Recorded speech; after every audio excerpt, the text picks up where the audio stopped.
Are planks a good pregnancy exercise? I get asked this question a lot, and the answer is a little bit more complicated than yes or no.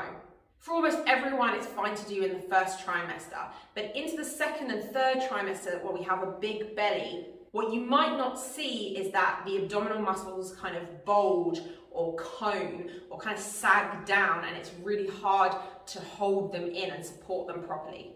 They're in a position where they're already weakened around the belly, and now they've got all the weight of the abdominal organs on top of them.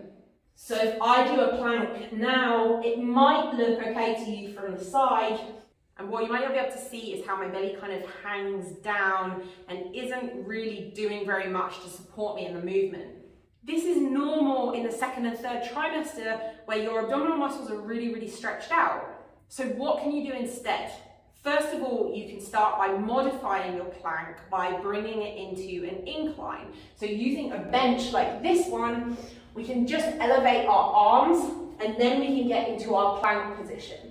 Okay, from here, make sure your bum's not sticking out and your back's arched. Tuck your bum under and just pull your tummy in just a little bit to give it some support. You can also play around with plank variations here, like shoulder touches or like slow mountain climbers.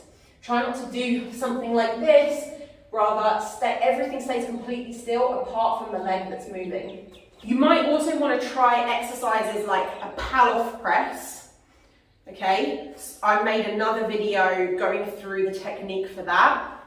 And you might want to try things like loaded carries. So we can do a suitcase deadlift and then walk in a straight line holding the weight to one side. Okay, this is called a farmer's carry, where the weight's dragging me one way and I've got to stay nice and upright to hold the weight in position and to prevent the weight dragging me down or from doing something like this.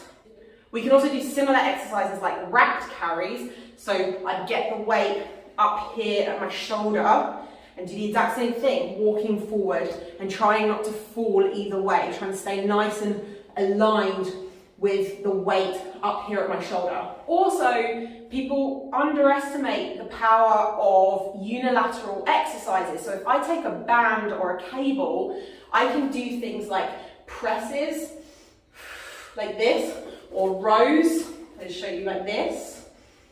Okay, I can do things like shoulder presses with just one hand. I can do single leg exercises like a lunge or a single leg deadlift. And I can even do isolation exercises like a lateral raise, again on just one side, as the muscles of the core have to work really hard on the other side to stabilize you.